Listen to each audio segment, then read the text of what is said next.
Good evening, everyone.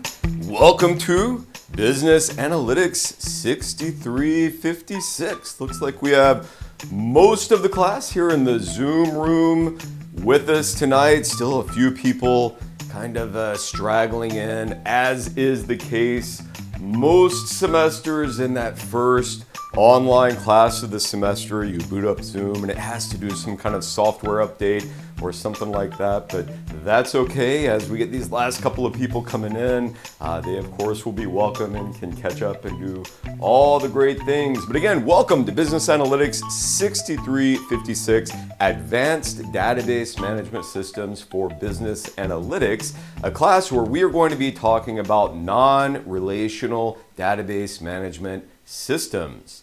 I am Professor Grimes, which I think all of you already know, because as I was looking through the roster of students that have enrolled in this class, I saw that every single one of you had some version of my Business Analytics 6354 class where we talk about relational database management systems. About half of you were in the face-to-face version of the class, either in the spring or last fall, and then about half of you did the online asynchronous version of the course where you just kind of watch the videos at your own pace. So for some of you, I've gotten to spend quite a bit of time face-to-face with you in the classroom, and it was great to get to know you then, and I look forward to getting to know you even better. And then for about half of you, you've seen a lot of me on videos, but I may or may not have seen you at all. So I'm looking forward to getting to know all of you better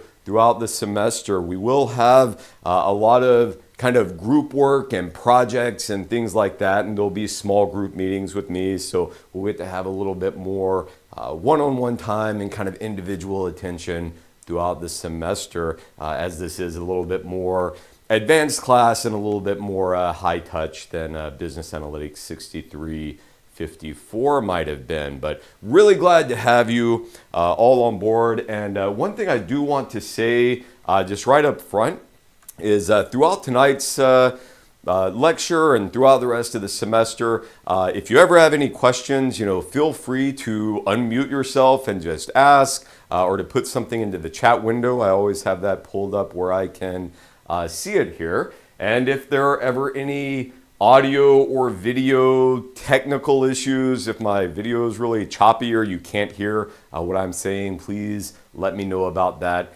ASAP, and we will remediate that. As I was kind of testing out all of my equipment earlier today, I noticed things were like really jerky and delayed, and I was like, oh, what is going on? This is terrible timing. And then about an hour later, I saw an email from Xfinity that said they had identified performance issues in my neighborhood and it implemented some kind of emergency fix, and things seem to be better now. So hopefully that really is the case. But anyway, glad to have you all aboard here. Glad that you seemingly enjoyed this relational database course with me enough that you would entrust me with more of your educational journey. And hopefully you did get a lot out of the relational database course, because of course that is a prerequisite for this course, and we are going to be building on the knowledge that we gained there, right? So we should come in with this understanding of kind of basic data modeling, and this idea that in a data model, we have any number of attributes that come together to define some larger data object, like an entity or an instance of an entity, right? And that we describe our data in schemas, right? Where the schema is the set of attributes, and attributes all have characteristics like their data type, and whether they are required or optional, whether they are unique identifiers like candidate keys and primary keys, the foreign key relationship that we talked about, right? All of this should be things we remember because we're going to be building on this. Our basic like select from where SQL statements, aggregate functions, joins, things like that. As we get going into the semester, we're kind of starting with the assumption that we have that base level of understanding. And next week, we're going to be working with our one and only relational database of the semester, PostgreSQL. And when we do that, we're going to kind of start at that point and then go above and beyond that into some more kind of advanced SQL functionality, and then also use that as kind of a baseline to compare all of these different non-relational database management systems against, and kind of use that as the starting point for our conversation. So hopefully you all feel pretty comfortable with that. And if you need to do a little bit of a refresher, that's fine.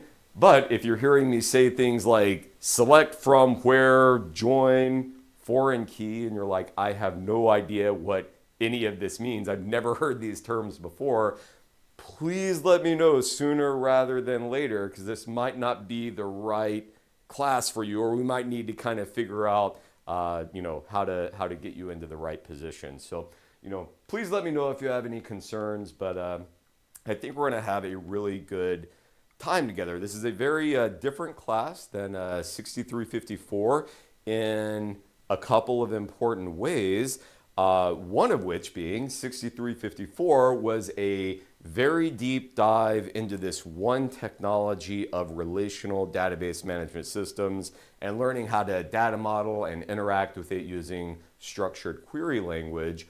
Whereas in this class, we're going to be exploring 7 different database management systems, of course, across the 5 kind of prevailing genres or kind of ways of thinking about data management. Those 5 genres being relational, which we're already a little bit familiar with, column family databases, document databases, graph databases, and key value databases, right? So instead of just learning about one database and one query language, we're going to learn about 7 databases and 7 different query languages, kind of necessarily at a little bit higher level, a little bit more of a surface level, right? Because my goal here is to expose you to a wide number of data management tools that you're going to be able to use to solve different business analytics and kind of data management problems. So you won't necessarily be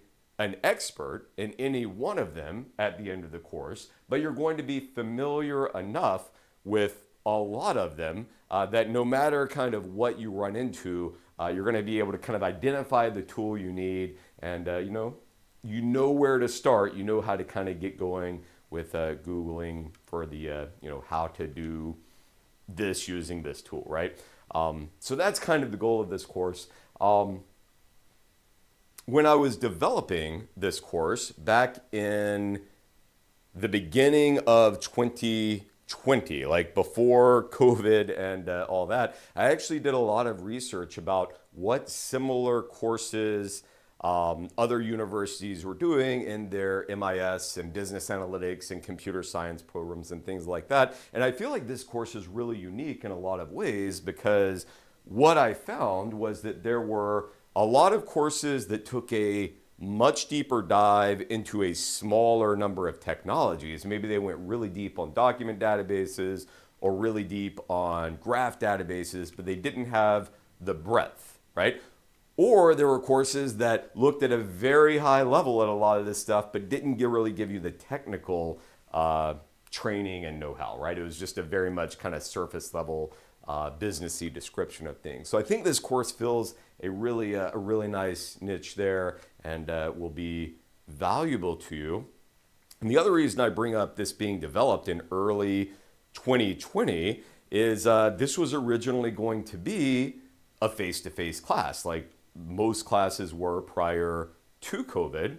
And as I was developing the course and all of our instruction went online at the end of 2020, it pivoted to an online course, of course.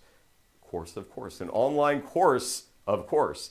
And that worked really well. And a couple of semesters later, as we were getting back into the face-to-face classroom, I taught this class face-to-face. And in that experience, I realized that this course actually works a little bit better in this synchronous online format, because there will be a lot of kind of coding and technical examples and things that are maybe kind of small on the screen and don't really work so well on a projector. But in this format where I can push my screen out to you and you can see like in detail what I'm doing, it's a little bit easier to follow along. And then also I record all of the classes and those will be posted to our YouTube channel and you can kind of go back and rewatch things as you need. So while it was kind of an accident for this to be an online course like this, it actually works out really well for the content and for the topics. So I hope you all find that to be the case, and I think we're going to get to do a lot of really interesting stuff. So what we're going to be doing tonight, and this is not going to be a particularly lengthy class tonight, and in fact throughout the entire semester our classes are not going to last the full 3-hour block from 6 p.m. to 9 p.m. because we're doing this in kind of a flipped classroom approach in which there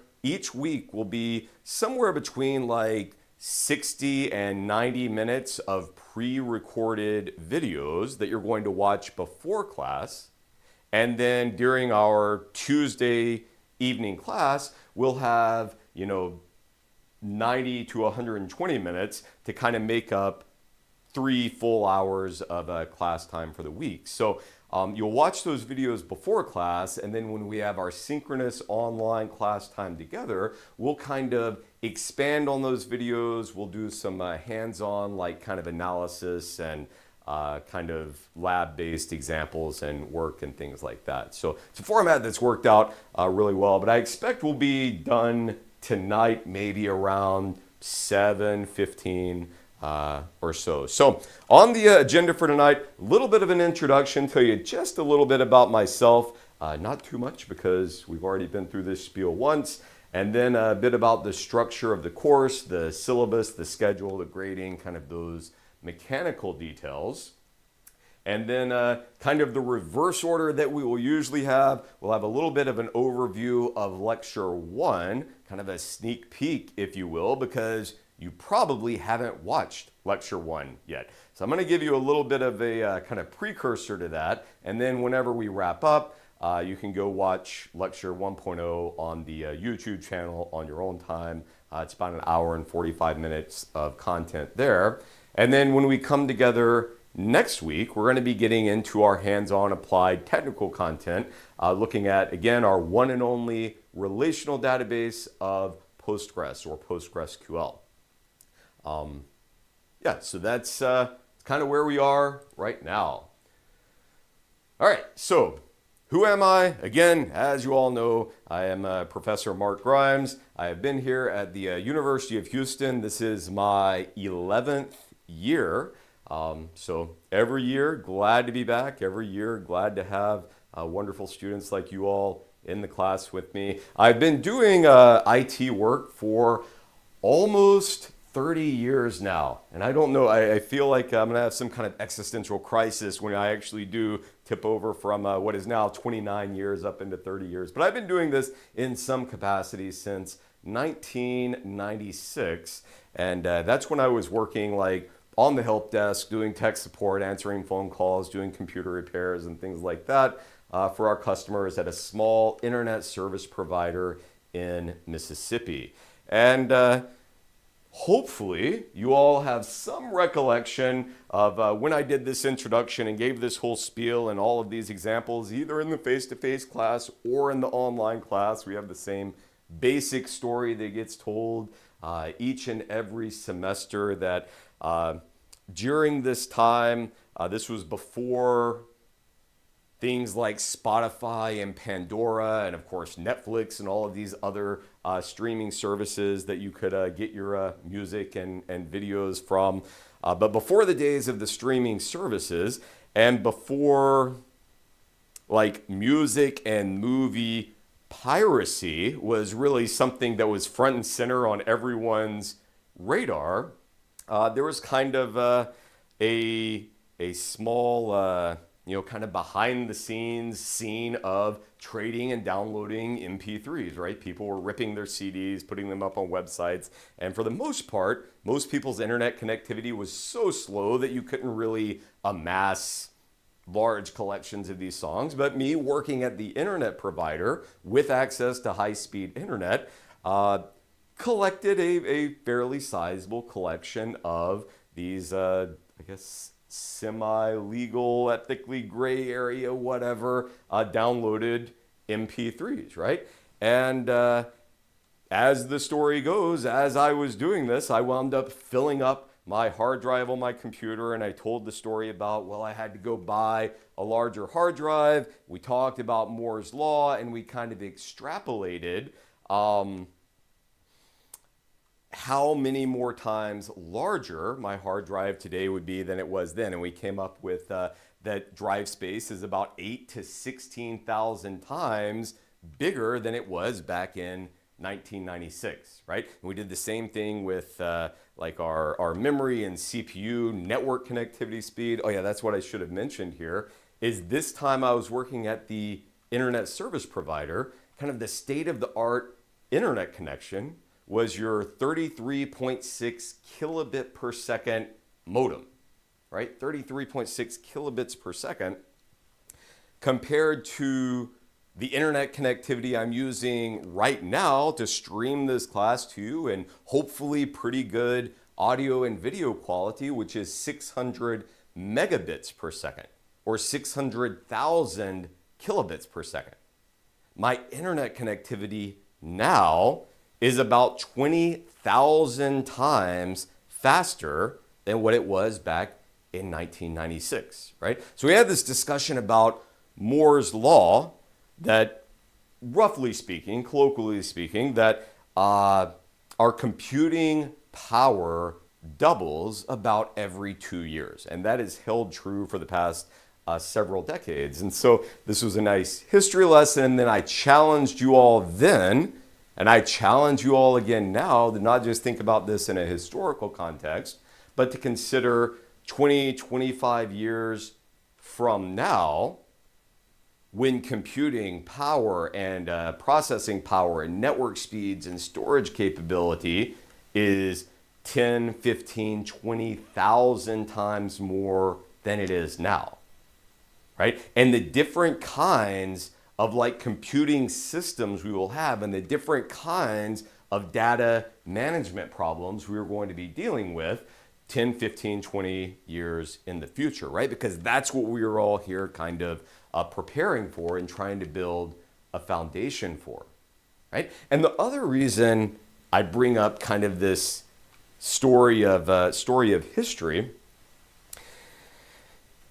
is to point out that when relational database management systems were initially proposed and developed in the early 1970s, kind of up through the early 1980s, the world was a very different place, right? We didn't have all of these video streaming services and social networks and high-speed internet and mobile internet on our phones, in our pockets all the time, the GPS, all that stuff. Like, it was a very different world, right? And as we have moved into kind of this always interconnected, high-speed social network situation, it has kind of pushed our data management problems beyond what relational databases were ever designed to do. Now, don't get me wrong, I still think relational databases are an extremely valuable thing to understand. And I still think they are the right answer for many, many business problems, right? I think the content that you learned in Business Analytics 6354 is going to serve you well for many years into the future. But there are some problems now that just are outside the scope of what a relational database can do. So that's what we're going to be learning about in this class. But anyway, so that was, kind of my backstory from way back when. After working at this small town internet service provider, I went to college, did my undergraduate degree in MIS, got an MBA somewhere along the way. I spent about 9 years working in industry, most of that time in the financial services sector, and most of that time working for the Bank of New York, which eventually merged with Mellon Financial in Pittsburgh, and now is BNY Mellon. So I was for years kind of a server network infrastructure architect kind of thing.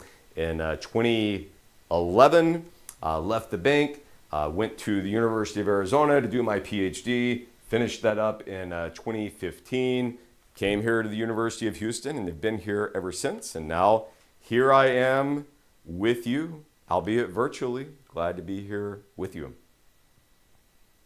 All right, so that's kind of my origin story, my motivation here. I want to talk just a little bit about some of the logistics of the course, and then we'll get into this kind of preview for the asynchronously recorded lecture 1. So as I mentioned before, every week we will have 3 hours of content, right? This is a 3-hour course, so that's how it works.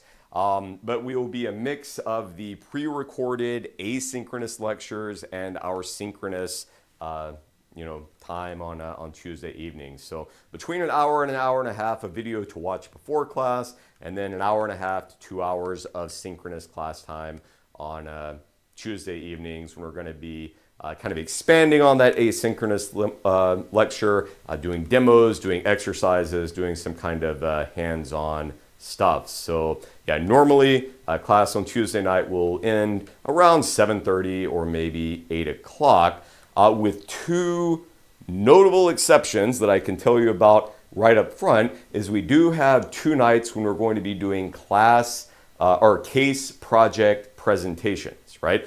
So that's one thing to know about this class. It is very applied and very project driven, right? So you're going to have kind of 2 major projects that you work on throughout the semester, and then 2 times throughout the semester we'll do presentations around those, and those nights generally last the whole time until 9 o'clock. But yeah, watch the videos before class. We're doing kind of a flipped classroom situation here, and we'll do a lot of like lecture and then hands-on kind of demo work during our synchronous class time. There you go. All right, so the basic schedule that we're going to be working with here, of course tonight, oh wow, this is not 2003 at all. I did update all these dates. So these are the correct dates as if they were in 2025. That's just a little oversight on my part right there. But tonight is August 26, 2025, not 2023. And this is just kind of our introductory content. So we're doing the mechanical stuff right now. And then in the lecture 1 that is already posted on the YouTube channel, it's going to, the lecture goes into some depth about kind of the motivation for non-relational databases, some of the problems we're overcoming with non-relational databases that relational databases just aren't designed to handle, some terminology, things like that. So kind of general information to set you up well for the semester. Next week on September 2nd, we're going to spend the day or spend the night talking about PostgreSQL. And we're going to kind of extend beyond just our normal basic SQL functionality and look at some advanced kind of like fuzzy string matching technologies. We're going to look at finding similarity between items using multi-dimensional hypercubes and calculating our Euclidean distance in number of dimensions between different elements. So it's a really neat, look at data analysis there. And then what we do in class next week is going to kind of inform what you're going to be doing on assignment 1, which will be due the week after that on September 9th. Okay, so on September 9th, we get into our first non-relational database, which is a column family database known as HBase. So we'll spend 2 weeks talking about HBase and then have a lab assignment focused on HBase. On September 23rd, I actually have to be out of town, and we're not going to have any class or any videos on September 23rd. And the reason this kind of works out in the schedule, this is a very strange thing that only happens on Tuesday classes in the fall. Okay, classes that meet only on Tuesdays in the fall semester wind up having an extra class meeting, because in the fall semester on Monday classes miss one meeting because of Labor Day, and Wednesday, Thursday, Friday classes miss one meeting because of Thanksgiving.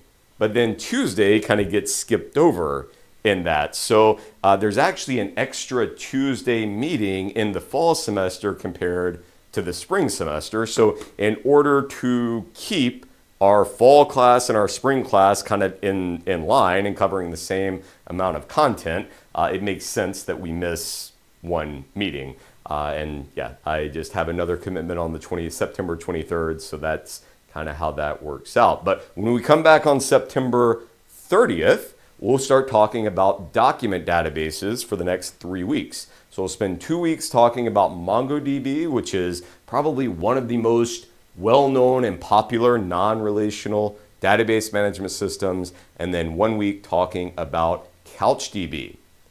So at this point, we're about halfway into the semester, and we've talked about 3 different genres of database: relational, column family, and document, and 4 of the 7 database management systems that we were going to talk about: Postgres, Apache HBase, MongoDB, and CouchDB. Okay? So at this point, you've got a lot of content, right? You've got a lot of learning that is going to inform what you do on your case project.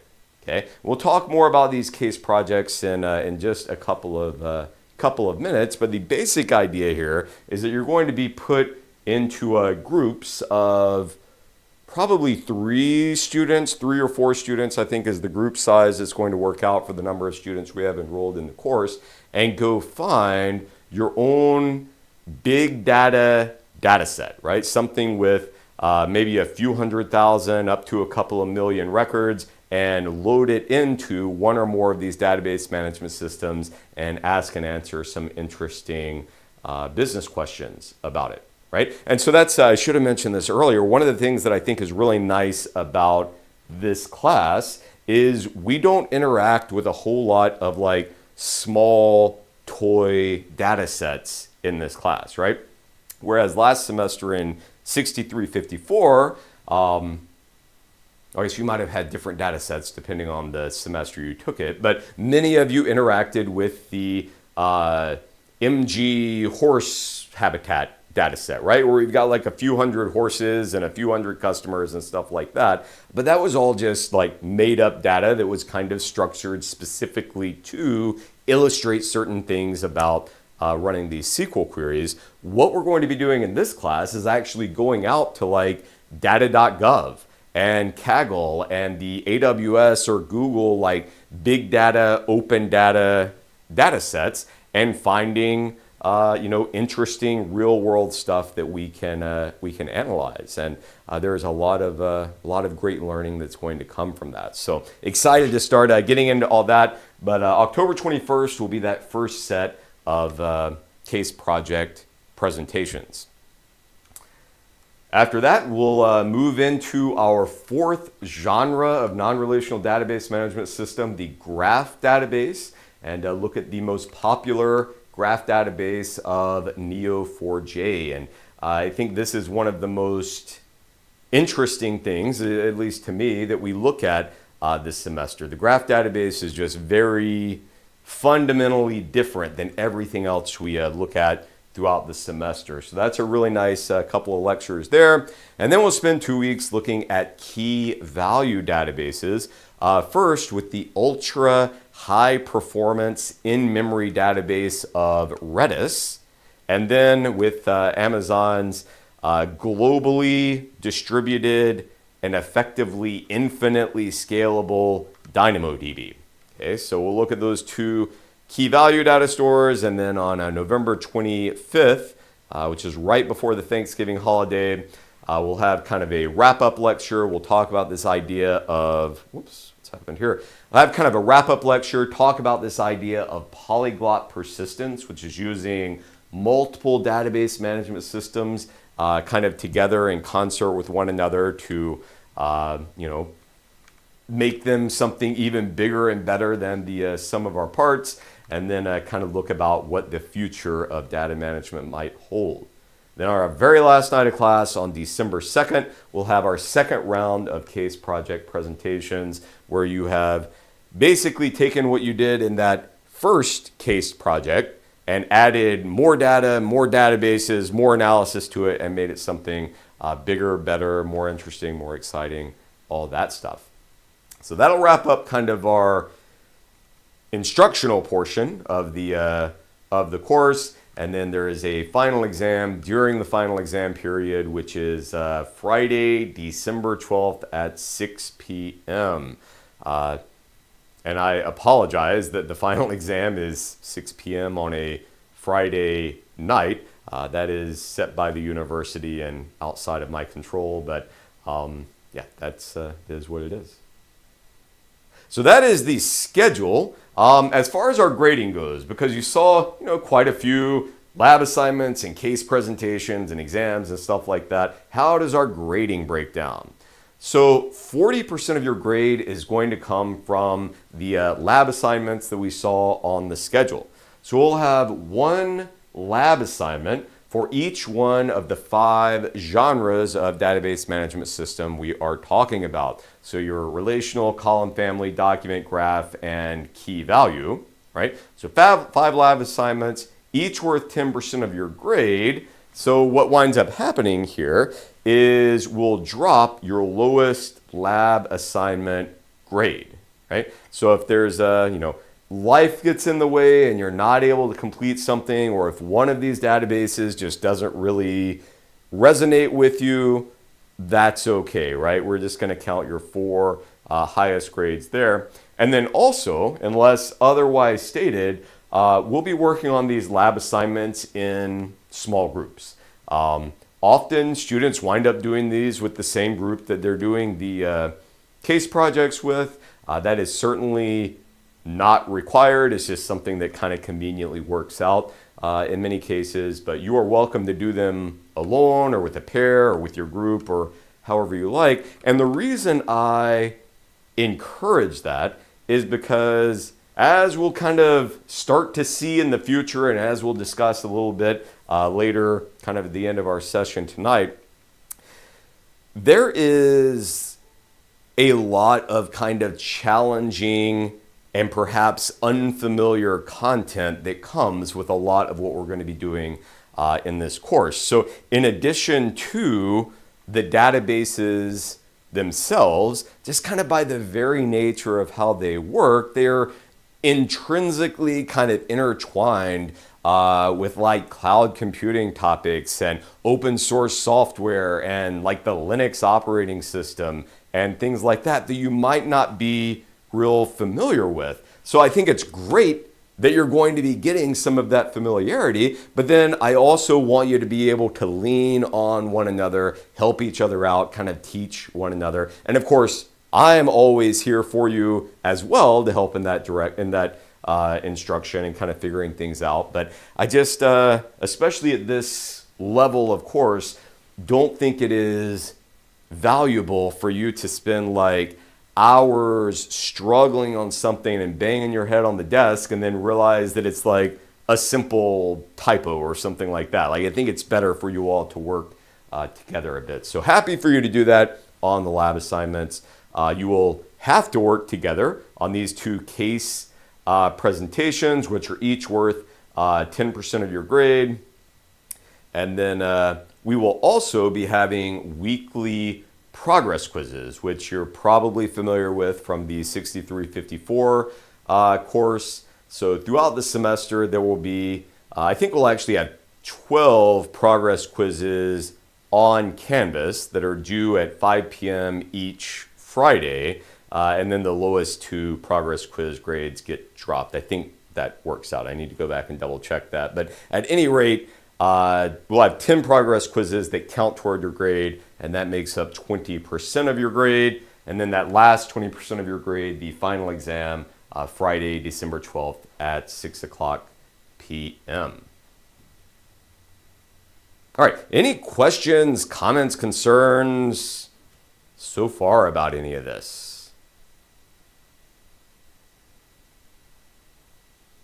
All right, well, seeing none in the chat and seeing no one furiously unmuting themselves, I guess we can move on a bit here. Oh yeah, regarding the progress quizzes, and actually I just switched software from Kahoot. I have to get my weatherman hat back on here and see where I'm pointing on my screen.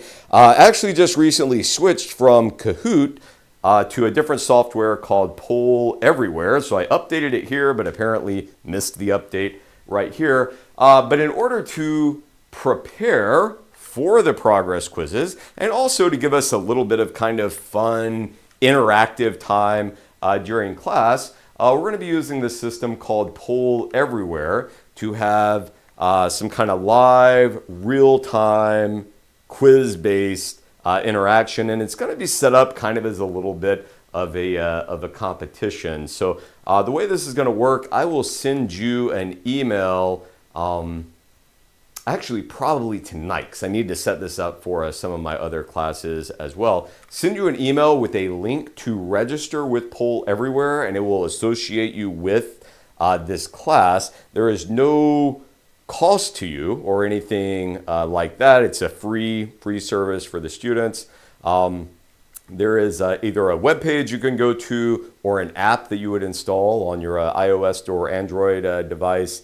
And when it comes to that point in class, we'll pull up the questions. Those get pushed out to your device. You answer in real time, and we see the responses in real time. And it makes for a nice kind of interactive learning experience. So be on the lookout for the email about registering for Poll Everywhere, probably a little bit later tonight or at the latest sometime tomorrow. But the questions that we do with Poll Everywhere will actually be the same questions that are part of the progress quiz. So as long as you're like in class and tuned in and interacting and doing the thing, the progress quizzes should be really no sweat whatsoever. And then those questions prepare you for the questions that would be on the final exam. So that's kind of the story on that. All right, books. There are 2 books you will need for this class. The first one is this 7 Databases in 7 Weeks by Perkins, Redmond, and Wilson. And it is very important that you get the second edition of this book.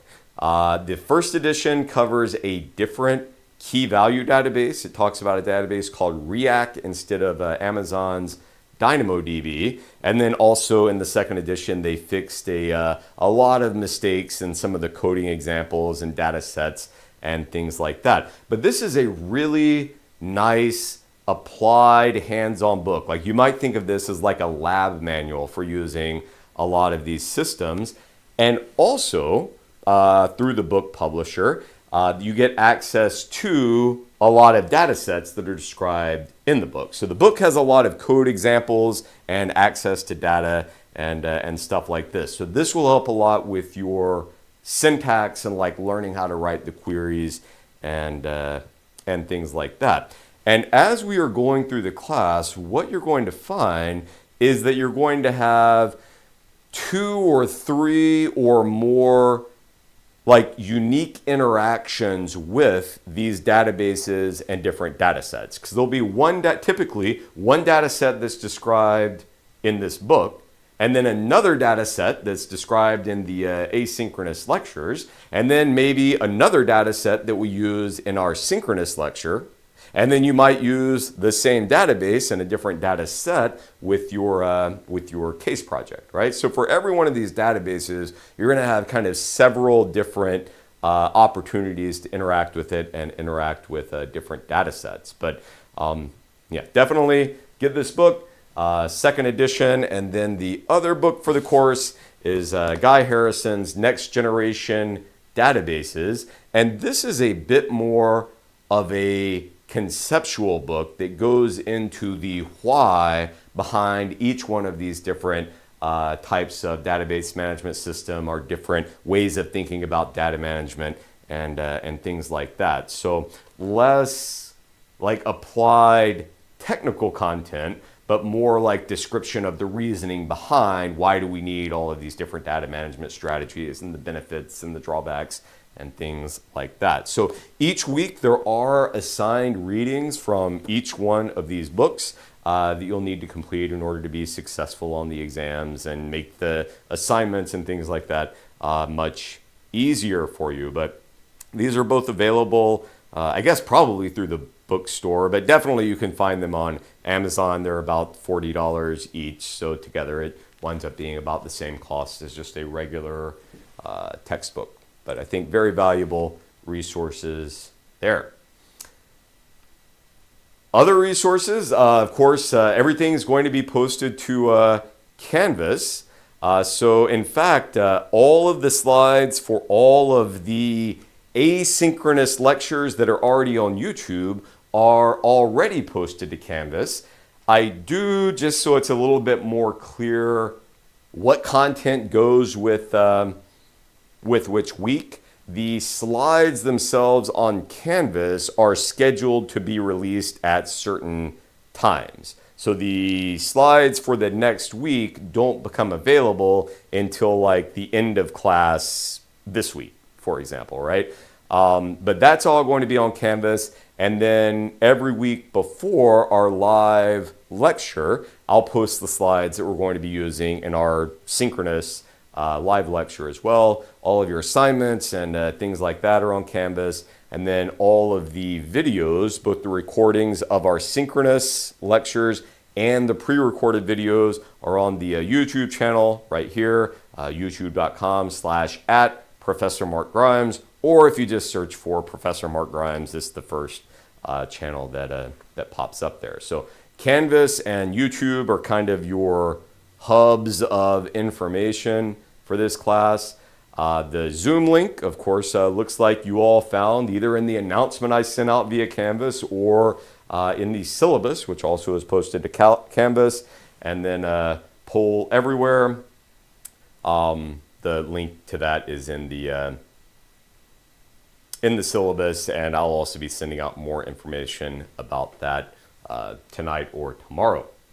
If you want to stop by for office hours, I do office hours from 1 o'clock to 2 o'clock on a Monday afternoon in my office, or we'll also have virtual office hours on Zoom right after that from 2 o'clock to 3 o'clock, or I'm also happy to meet at a lot of other times. So if that doesn't work for you, send me an email. I'm happy to meet either face-to-face or on Zoom.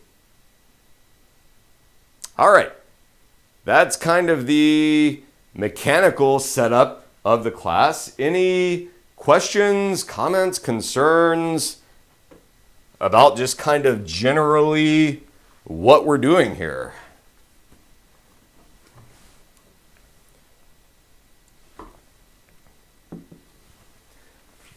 All right, well, if not, yeah, we're perfectly on schedule here. This is great. If not, let's give just a little bit of kind of this sneak peek of what Lecture 1, our pre-recorded Lecture 1, is all about. And so I've already mentioned a little bit that in this class, we're going to be talking about these 5 genres of database management system: relational, column family, document, graph, and key value. And we're already kind of familiar with this idea of relational database management systems. In 6354, we use the Oracle database management system. In this course, we're going to be using PostgreSQL as our one and only relational database. But yeah, we've got a lot of other ground that we're going to be covering. And, you know, one thing that is kind of interesting as people or as like young developers start kind of getting into this world, and it's like, wow, so many different database options to choose from. And so you can go out to like Stack Overflow or Reddit or something like that, and people go, man, I'm trying to do this cool thing, and I just don't know, like, what database should I use for my new project, you know, this new app, this new website, this new whatever. And there's not really an answer to that question, right? Because ultimately, like so many things in life, it depends, right? There is no one size fits all solution, all of these different databases are going to kind of serve a different purpose, right? And so that's kind of the purpose of this class, is to understand the different applications of all these things, right? Because like I mentioned, relational databases have been around since the 1970s and have been just the primary driving force of business for decades now. And they still are, even in the wake of all of these other different database management technologies. Relational databases are still the right answer for a lot of different problems. So you got to say, okay, well, what is it that I am trying to accomplish here, and what do these different types of databases do differently that would even justify their existence, right? If someone spent the time and money and effort to develop this, it must be doing something differently or better than the other things, right? So we've got to kind of think about that a little bit. So we're familiar with, relational databases, column family databases. Typically what we're talking about here is dealing with the biggest of big data. When you're talking about just massive data sets, trillions upon trillions of records, column family databases, or also sometimes called wide column databases, are the answer to a lot of those problems. When you're talking about Google scale data, right? And in fact, the database management system we're going to be using in this course, Apache HBase, is an open source version of Google's Bigtable database. And Bigtable is the database that powers Gmail, Google Search, Google Maps, all things Google depend on the Google Bigtable database, right? And HBase is an open source implementation of that, right? So we're going to see how that kind of enables us to deal with and search for and efficiently find data at that scale, right? So that's kind of the special thing about column family databases. Document databases, we'll be talking about MongoDB and CouchDB.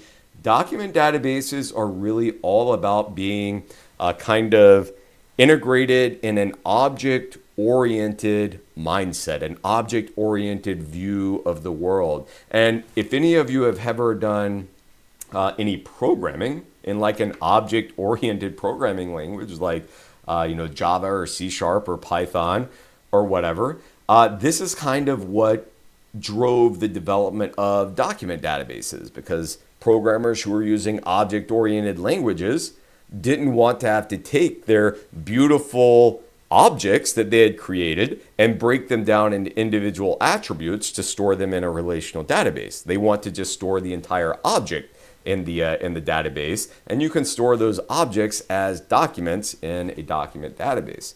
The other thing that's really nice about document databases is, for the most part, they rely on JSON documents or JavaScript object notation documents, which are self-describing documents. It's a very portable file format, a very portable way of encapsulating your data.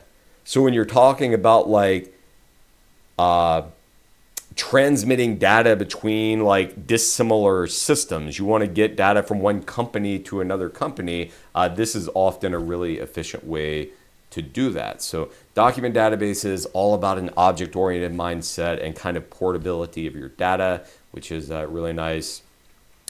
Graph databases, again, we're going to be looking at Neo4j, and in a graph database, we're really more concerned about the relationships between our pieces of data than we are the actual pieces of data themselves, right? It's kind of a different way of thinking about things. And it's interesting, we talk a lot with relational databases about the relationships between our entities or between our tables or between our relations, right? These are all terms we used in the last couple of semesters.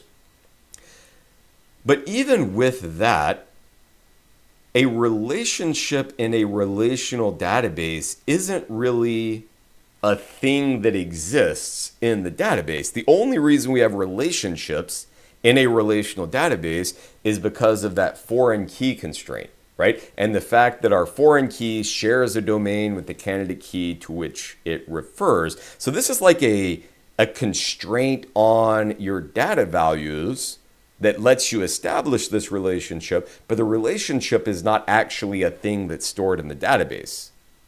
In a graph database, we have nodes and then the relationships between the nodes or objects in the database just as much as anything else. So this allows us to deal with very complex relationships, much more complex than we can do in a relational database. And in fact, even relationships that are unbounded in complexity, that we don't know ahead of time how many connections we're going to have. And this is very useful for like social networks, right? When you're on a Facebook or a LinkedIn or whatever, and you've got a friend who's a friend who's a friend who's a friend who's a friend of a friend, right? Being able to kind of track these really deep relationships.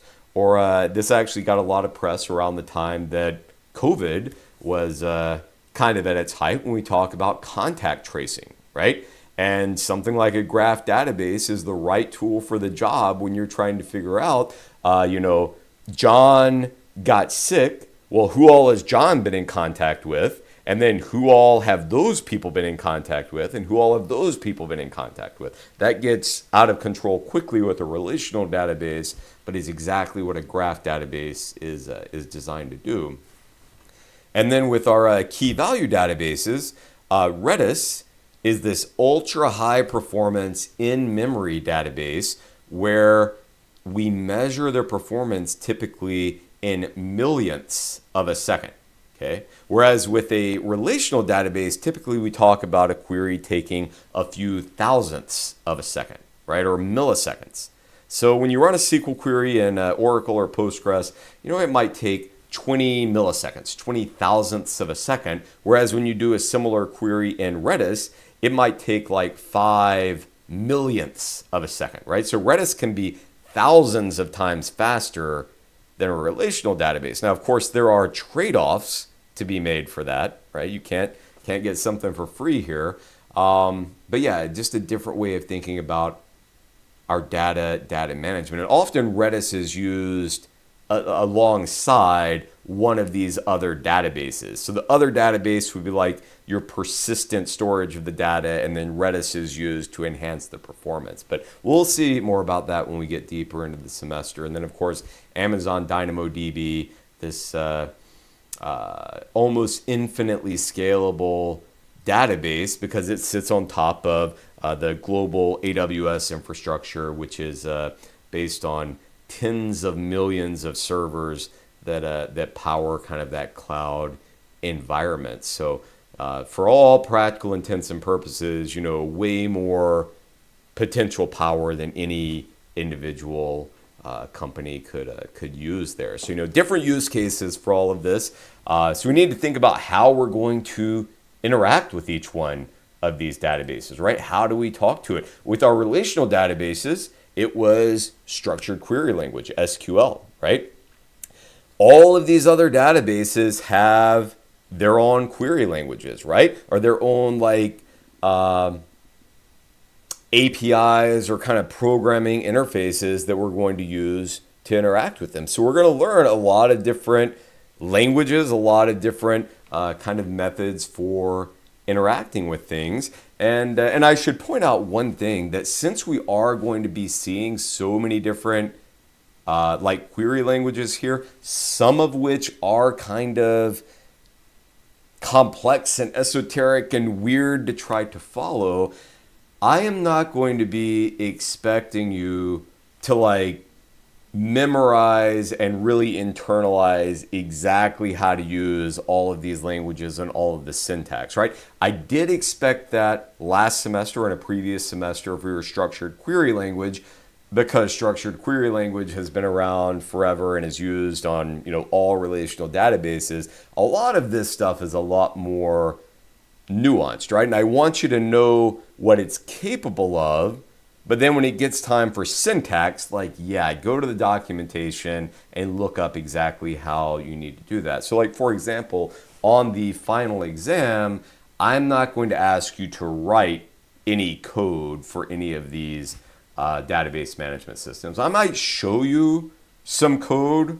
I might show you some queries for these different things and ask you, what database system is this for? Or what is this query going to do? Like, you need to recognize it and understand it, but some of this syntax is so weird and so out there that I'm not going to ask you to reproduce that unassisted. So just to kind of level set about kind of exam expectations there. So we're going to see a lot of different query languages, what makes it unique. We already went through like some of the differences of these things. And I'll say, some of these database management systems really focus on high performance, right? Like Redis, that is high performance. That's all it cares about, is being as fast as possible. Whereas others are all about resiliency, right? And being able to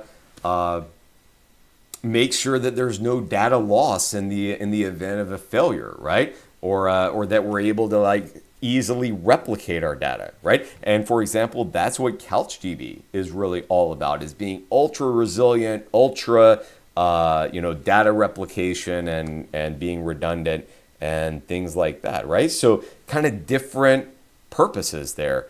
HBase, our column family database, is really just all about dealing with huge data, right? And it can do that fast. It's actually a kind of an interesting situation where something like HBase will actually have lower performance, worse performance than a relational database with a small data set and for small questions.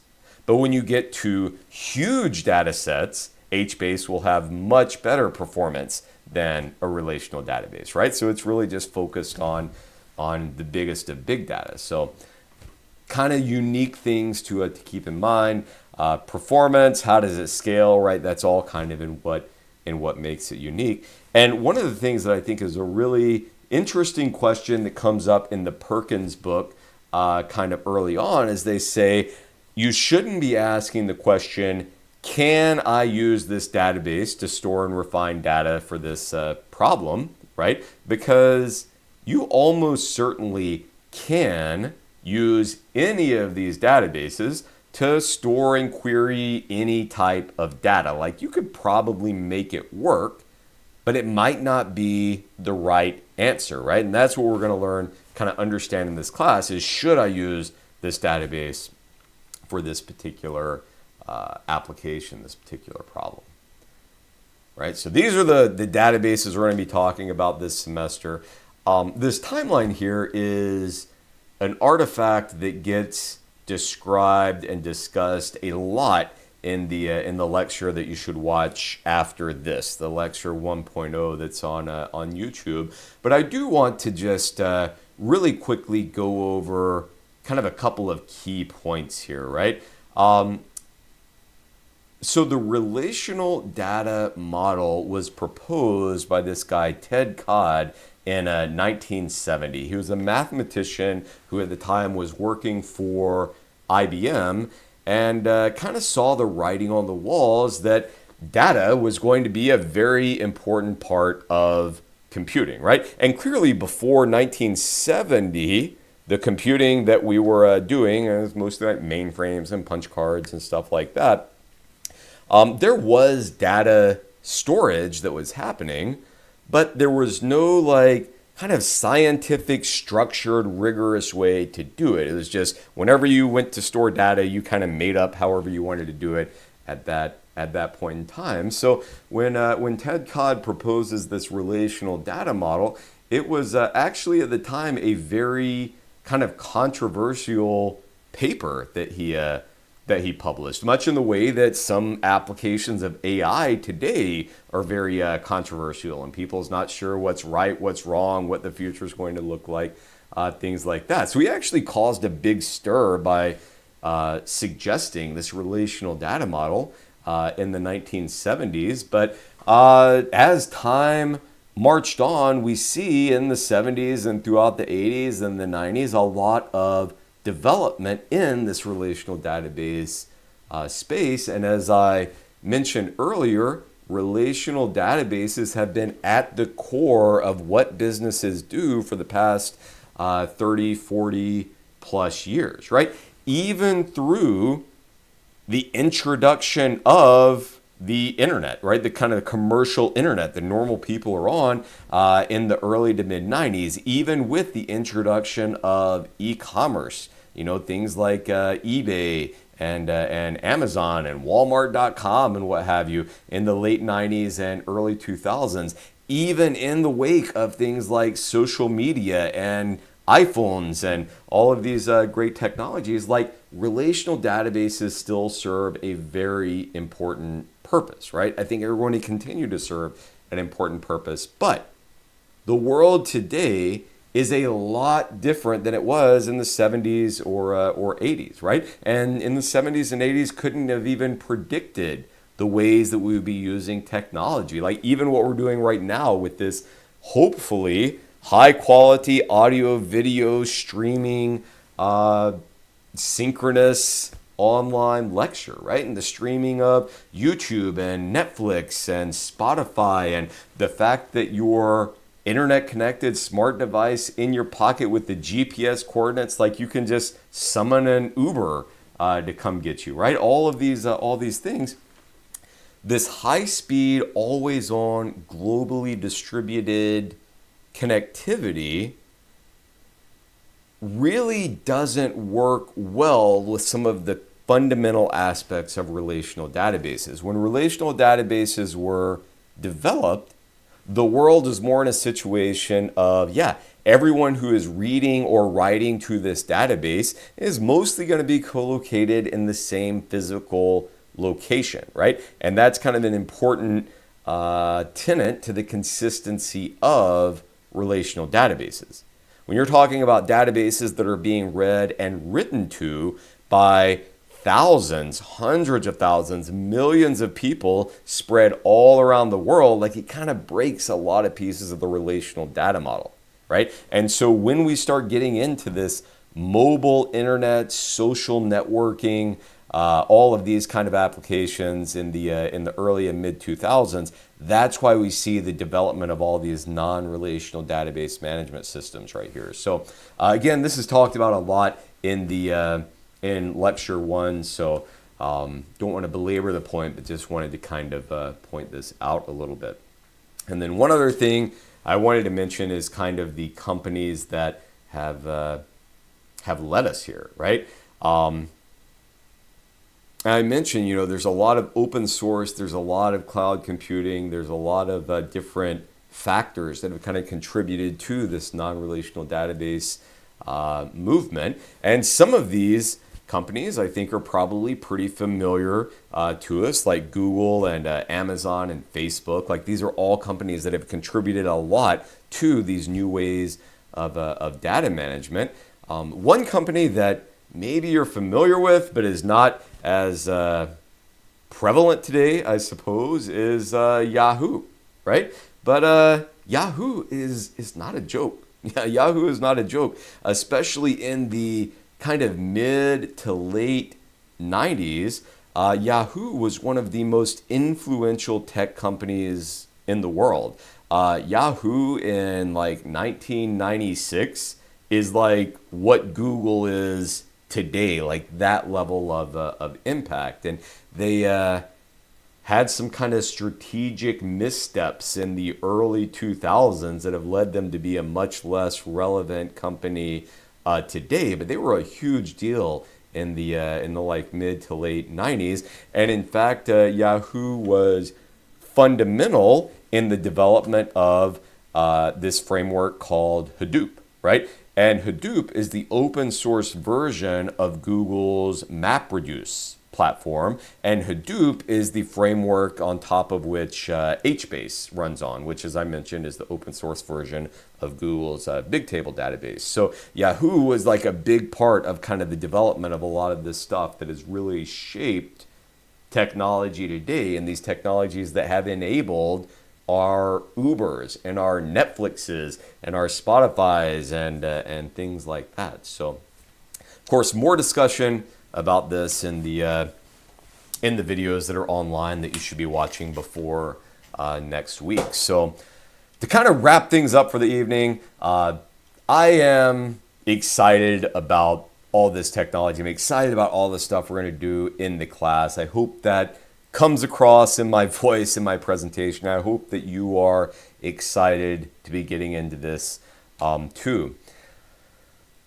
As I mentioned, since a lot of these technologies are kind of tightly integrated with open source and cloud topics and things like that, there are going to be a lot of things throughout the semester that we're going to have to use, but not really be able to cover in a lot of depth, right?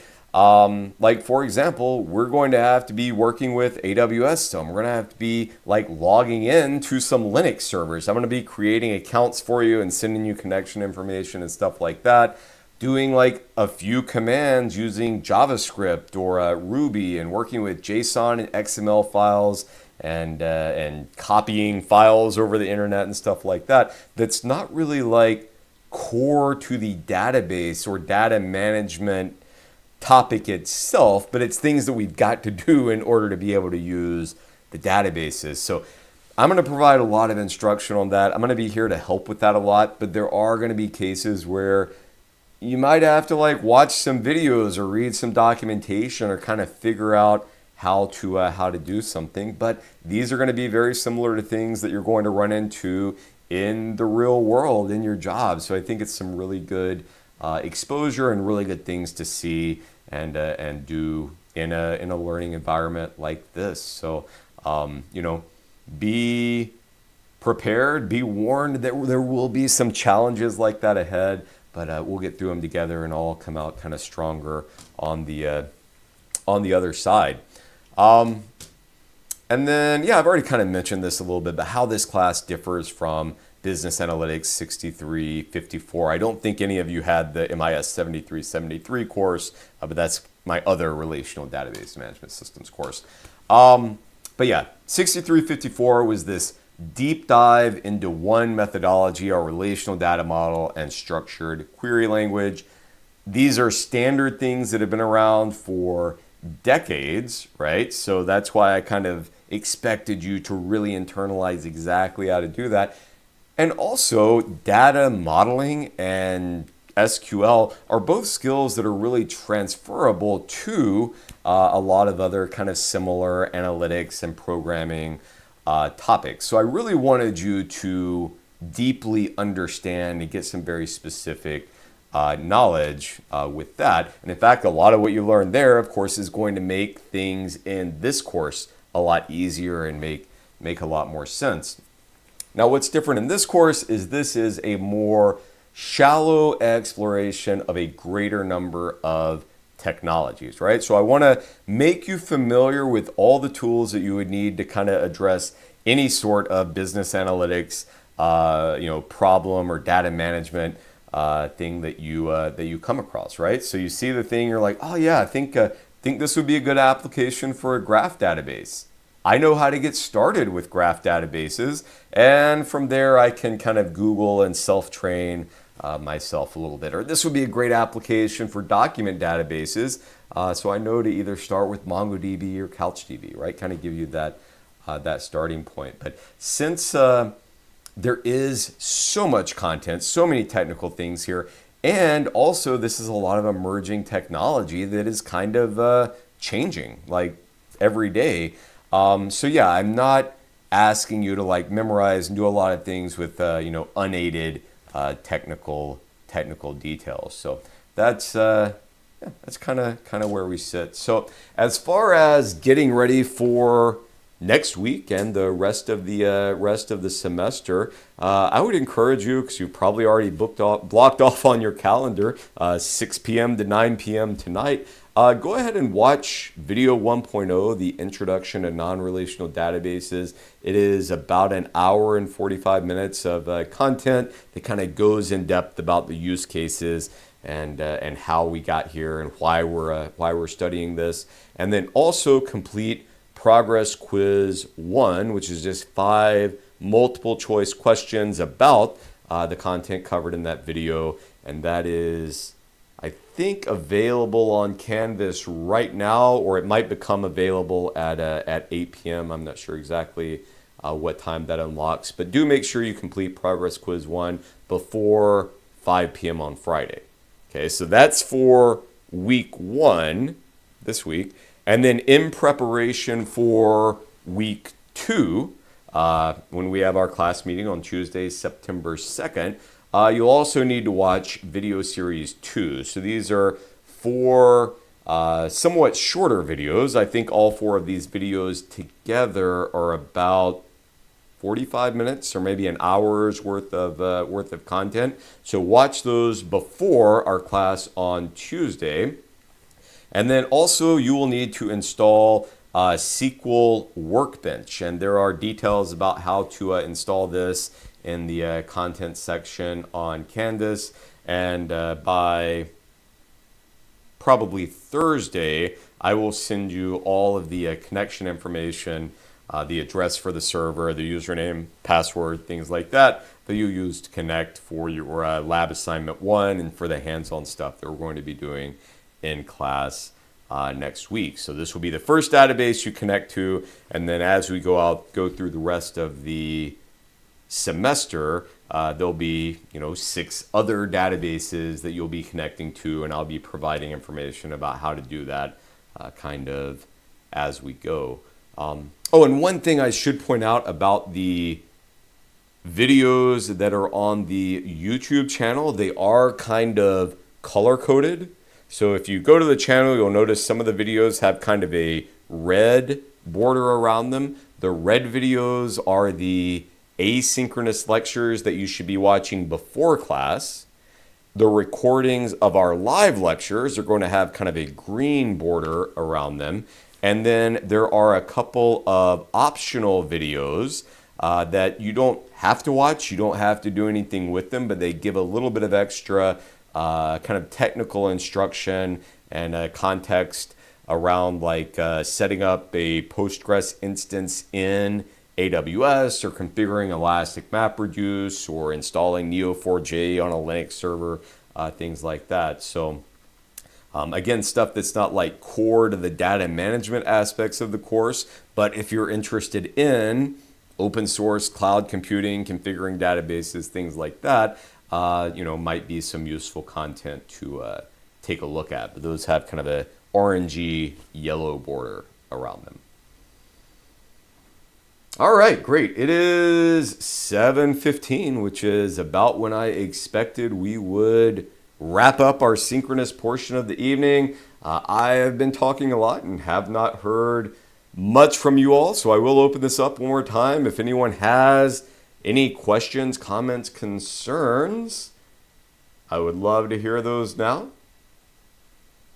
And of course, if something comes up after class, feel free to email me. I will happy to respond and converse via email or set up a Zoom meeting or come by office hours or whatever. But if nobody has anything, then we can wrap up for the evening.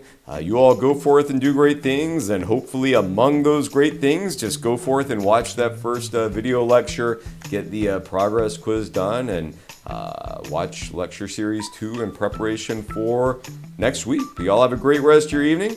Look forward to seeing you all again next Tuesday night in Zoom, and look forward to working with you all the rest of the semester. But have a great night, and we'll see you next week.